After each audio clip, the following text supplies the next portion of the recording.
તળાજામાં આવેલ હિંગળાજ માતાજીના મંદિરે શ્રી ભાગવત સપ્તાહ જ્ઞાન યજ્ઞનું આયોજન કરવામાં આવ્યું છે, જેમાં તળાજા મહુવા ચોકડી નજીક શોભા રોડ પર આવેલ હિંગળાજ માતાજીના મંદિરે આ ભાગવત સપ્તાહનું આયોજન કરવામાં આવ્યું છે, જેમાં આ ભાગવત સપ્તાહની પોથીયાત્રા દિનેશભાઈ પરમાર શક્તિ બેટરીવાળાના ઘરે દિનયાલનગરમાંથી નીકળી હતી। આ સપ્તાહ 26/4/2024થી 2/5/2024 સુધી છે।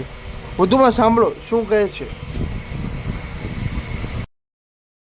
भागीरथी भागवत कथानो शुभारंभ थयुं छे।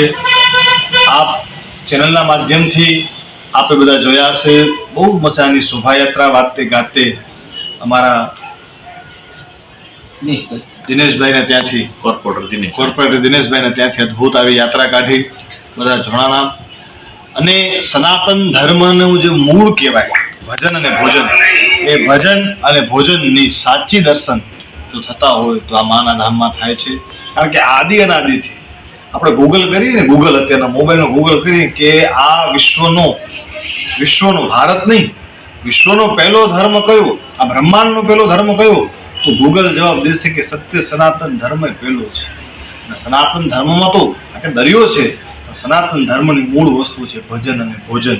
તો હિંગળાજ ધામમાં આજથી 30 વર્ષોથી આ પરંપરા ચાલી આવે છે। ભજન અને ભોજન બધાને કરાવે છે, બધાને લાભ આપે છે, બધા પ્રેમથી પ્રસાદ લે છે। અને કલિયુગમાં ભાગવત કથા એ મનને શાંતિ દેનારી છે।